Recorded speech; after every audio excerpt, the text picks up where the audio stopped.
जब भी एग्ज़ाम का रिजल्ट आता है, टॉपर्स निकलते हैं, तो आप हर जगह टीवी, न्यूज़पेपर, सोशल मीडिया, हर जगह आप टॉपर्स की न्यूज़ देख के सुन के हैरान हो जाते होगे ना कि आखिर ये टॉपर निकले कौन से इंस्टीट्यूट से हैं। क्योंकि हर एक इंस्टीट्यूट क्लेम करना स्टार्ट कर देता है कि इसने हमारे यहाँ से पढ़ाई की है, हमारे यहाँ से निकले हैं टॉपर, रैंक 1, रैंक 2 हमारे कोचिंग सेंटर से ही पढ़े हुए हैं। और एथिक्स का पेपर क्वालिफाई करके आईएएस बनने वाले रैंक होल्डर्स क्या करते हैं, सबसे पहले अपने एथिक्स को ही बेच देते हैं और किसी भी कोचिंग सेंटर जो उनको अच्छा सा ऑफर देते हैं, हर एक कोचिंग सेंटर को वो अलाउ कर देते हैं कि हाँ आप हमारा नाम यूज़ कीजिए। हम बोल देंगे भाई हमने यहाँ से मॉक इंटरव्यू लगाए थे, हमने यहाँ से जीएस की प्रिपरेशन की थी, हमने यहाँ से मेंस की प्रिपरेशन की थी। तो अलग अलग कोचिंग सेंटर में अपना नाम देने वाले रैंक होल्डर्स क्या ये ट्रस्टवर्दी लगते हैं आपको, या कोचिंग सेंटर ट्रस्टवर्दी लगते हैं जो हर एक कोचिंग सेंटर क्लेम करता है कि रैंक 1 हमारे यहाँ से निकला है। और इन्हीं मिसलीडिंग एड्स के चलते सीसीपीए ने बड़े बड़े नामी 20 यूपीएससी की प्रिपरेशन करवाने वाले कोचिंग सेंटर्स को नोटिस जारी किया है। ये नोटिस जारी किया है कंज्यूमर प्रोटेक्शन एक्ट 2019 के सेक्शन 28 को वायलेट करने के लिए सीसीपीए द्वारा। सीसीपीए के चीफ कमिश्नर ने बताया कि जिन इंस्टीट्यूट को नोटिस भेजा गया है उनमें से एक इंस्टीट्यूट ने दावा किया है कि 2022 में सिलेक्टेड 933 कैंडिडेट्स में से 682 कैंडिडेट्स उसी कोचिंग से थे। अब इतने सारे स्टूडेंट एक से अगर सिलेक्ट होंगे कोचिंग सेंटर से तो बच्चे तो वहाँ अट्रैक्ट होंगे ही, बट जब इसकी जांच की गई तो पता चला कि 682 में से सिर्फ 673 ऐसे थे जिन्होंने सिर्फ मॉक इंटरव्यू दिया था और 9 ऐसे थे जिन्होंने टेस्ट सीरीज और जनरल स्टडीज में एनरोल किया था। अब इंस्टीट्यूट ने इस चीज़ को क्लियर नहीं किया कि इतने सारे स्टूडेंट्स को अगर वो क्लेम कर रहे हैं तो उन्होंने वहाँ सिर्फ मॉक इंटरव्यू दिया था। अब थोड़ा सा लॉजिक को समझिए इस बात के, जो मेंस क्वालिफाई करते हैं स्टूडेंट्स, इंस्टीट्यूट उनके पास खुद जाते हैं कि आप हमारे यहाँ मॉक इंटरव्यू दो, हम आपको क्या करेंगे वीडियो बना के प्रॉपर आपका इंटरव्यू दिखाएंगे, टीवी पर दिखाएंगे, अपने चैनल पर दिखाएंगे। तो बच्चे भी क्या आते हैं कि हमें फेम मिलेगा तो वो इंटरव्यू देने चले जाते हैं। तो वहाँ से वो क्लेम कर देते हैं कि देखो हमने इनका मॉक इंटरव्यू लिया था, ये हमारे कोचिंग में पढ़े हुए बच्चे हैं। और वो क्लियर नहीं करते हैं कि पूरा कोर्स स्टूडेंट ने वहाँ से नहीं लिया था। और इसी से क्या होता है, नेक्स्ट आने वाले जो कैंडिडेट हैं वो अट्रैक्ट होके उसी कोचिंग सेंटर में एडमिशन ले लेते हैं। और यही पूरा फंडा चल रहा है सारे के सारे इंस्टीट्यूट्स का, और यहाँ से वो धड़ल्ले से कमाई कर रहे हैं। क्योंकि अगर उन्होंने ये बता दिया कि किसी भी एस्पिरेंट ने वहाँ से पूरा कोर्स नहीं लिया था तो आगे आने वाले एस्पिरेंट्स का क्या होगा, वो नहीं आएंगे। थोड़ा सा इस चीज़ को अगर हम क्लैरिटी से देखें तो समझना, 2022 में 933 एस्पिरेंट सेलेक्ट हुए। अब 10 कोचिंग सेंटर्स ने क्या किया, 3500 से ज़्यादा एस्पिरेंट्स को सिलेक्टेड दिखा दिया। वो कैसे दिखाया, असली में क्या था, जितने सिलेक्ट हुए उससे 3 गुना ज़्यादा। अगर न्यूज़पेपर में आ रहा है कि यहाँ से हमारे यहाँ से इतने बच्चे सिलेक्ट हुए, हमारे यहाँ से इतने बच्चे सिलेक्ट हुए, तो क्या होगा, उस पर कन्फ्यूज़न तो क्रिएट होगा ही, बच्चे समझ नहीं पाएंगे पोस्ट इतनी निकल रही है, सिलेक्ट कौन हो रहा है, पढ़ कौन रहा है और कहाँ से पढ़ रहे हैं।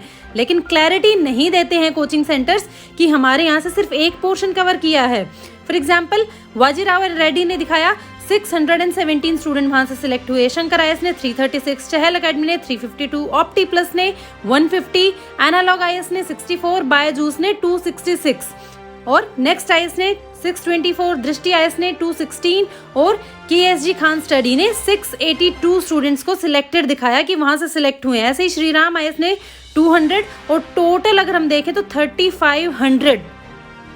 तो क्या सिलेक्टेड कैंडिडेट्स पढ़ने की बजाय यही काम कर रहे थे कि आज एक कोचिंग सेंटर में चलते हैं, कल दूसरे कोचिंग सेंटर में चलते हैं और ऐसे ही अलग अलग कोचिंग सेंटर में जाके हम पढ़ते रहेंगे? जी नहीं, कहीं से अपने कन्वीनियंस के अकॉर्डिंग उन्होंने क्या किया, कोई भी अगर स्टूडेंट पढ़ रहा है एक कोचिंग सेंटर से, कोई एक पोर्शन कंप्लीट कर लिया, दूसरे से कोई और कंप्लीट कर लिया, तो वो क्या क्लेम करते हैं कि पूरा का पूरा स्टडी मटेरियल हमने ही प्रोवाइड किया, हमारे ही कोचिंग सेंटर से वो पढ़े और हमारे ही कोचिंग सेंटर से सिलेक्ट हुए।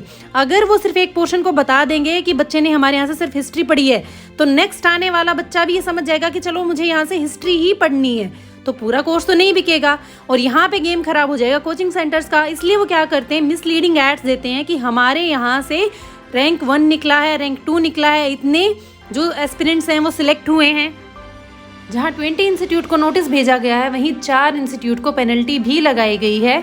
अब 20 इंस्टीट्यूट्स को अगर हम देखें कौन से हैं, उनमें है Vajirao and Reddy, Chahal academy, KSG Khan study, APTI plus, analog IAS, Shankar IAS, Shri Ram IAS, Byju's IAS, Unacademy, next IAS, Drishti IAS, Iqra IAS. विजन IAS, IAS Baba, Yojana IAS and Plutus IAS। इसके अलावा ALS IAS, Rao IAS study circle, इन सबको नोटिस भेजा गया है CCPA द्वारा। और इनमें से इकरा IAS ने तो कमाल ही कर दिया है। इकरा IAS एकेडमी का रजिस्ट्रेशन है 2018 के टाइम का, और उन्होंने अपने टॉपर्स दिखाए हुए 2015 के। अब गवर्नमेंट तो क्वेश्चन करेगी ना कि भाई जब आपका इंस्टीट्यूट रजिस्टर ही 2018 में हुआ तो 2015 के टॉपर कैसे निकाल दिए आपने, पहले ही कैसे पढ़ा दिया उनको। एजुकेशन इंडस्ट्री आजकल ऐसी दलदल बन चुकी है जो स्टूडेंट्स और उनके पेरेंट्स को सपने बेचकर अंधाधुंध पैसा कमा रहे हैं। और ये बात सिर्फ IAS एकेडमी तक रिलेटेड नहीं है। अगर आप बात करते हो कोटा की, जहाँ पे नीट और IIT जैसे कॉम्पिटिटिव एग्जाम की प्रिपरेशन करवाई जाती है, वहाँ भी यही धांधलेबाजी चल रही है। अगर एक टॉपर है तो हर इंस्टीट्यूट क्लेम करना स्टार्ट कर देता है, हमारे यहाँ से निकला है, हमारे यहाँ से निकला है और हमारे यहाँ से निकला है। अब पेरेंट्स कंफ्यूज कि कहाँ से टॉपर निकला है। भाई पेरेंट्स को ये बात समझनी पड़ेगी कि बच्चे पे इतना प्रेशर मत डालो। कोई भी इंस्टीट्यूट आपके बच्चे को टॉपर नहीं बना सकता। टॉपर आपका बच्चा है। जो बच्चे ने टॉप किया है वो टॉपर है। उसको सिर्फ एक गाइडेंस मिली है, उसको सिर्फ एक स्टडी मटेरियल मिला है जो बाकी बच्चों ने भी पढ़ा है, लेकिन वो टॉपर नहीं बने हैं। तो बच्चे के IQ लेवल को समझो और उसको बिना सोचे समझे टॉपर कहाँ से निकल रहे किसी भी अकेडमी में धकेलने की जरूरत नहीं है। और रही बात UPSC टॉपर्स की या फिर उन्हें पढ़ाने वाले उन टीचर्स की जिनके आजकल सोशल मीडिया पे भी फॉलोअर्स बहुत ज़्यादा हैं, स्पेसिफिकली उनको नोटिस भेजा गया है। और IAS ऑफिसर्स, क्या उनका एथिक्स है कि वो हर इंस्टीट्यूट को बिक जाते हैं, और क्या एथिक्स उन टीचर्स का है जो अपने इंस्टीट्यूट का नाम फेमस करने के लिए बैक टाइम में जाके भी बच्चों का रिजल्ट दिखा रहे हैं जब तक उनका इंस्टीट्यूट रजिस्टर्ड ही नहीं हुआ है। हर एक इंस्टीट्यूट का यही काम चल रहा है, तो समझने की ज़रूरत आपको है। स्पेशली वो पेरेंट्स जो अपने बच्चे पर ये ड्रीम थोप देते हैं कि आपको UPSC क्वालिफाई करना है, हमने one of the best institute में तुम्हारा एडमिशन करवा दिया है, वहाँ से तो हमेशा टॉपर्स निकलते हैं, इतने बच्चों का सिलेक्शन होता है, तो तुम्हारा क्यों नहीं हुआ। थोड़ा सा आंकड़ों पर भी ध्यान दीजिए। हर साल ऑलमोस्ट 10 लाख बच्चे ये एग्ज़ाम देते हैं, उसमें से 10,000 है जो मेंस का एग्ज़ाम देते हैं एंड ऑलमोस्ट 3,000 जो है वो इंटरव्यू के लिए जाते हैं, जिसमें से 1,000 ऑलमोस्ट, मैं राउंड अप करके फिगर्स को बता रही हूँ, कि जो सिलेक्ट होते हैं फाइनली, और उसमें से भी सब IAS नहीं बनते हैं। And one of the major problem, किसी भी मिडिल क्लास फैमिली की 50% अर्निंग बच्चों की सिर्फ फीस भरने में जा रही है। वो अपने किसी और ड्रीम को पूरा नहीं कर पाते हैं, सिर्फ फीस। आज स्कूल की फ़ीस, कॉलेज की फ़ीस, कोचिंग की फ़ीस। आप पहले थोड़ा सा रिसर्च कीजिए कि ये कोचिंग सेंटर आपके साथ खेल कैसे रहे हैं, आपका हार्ड अर्न मनी को ये कैसे लूट रहे हैं। And that's for today. Stay tuned for more updates.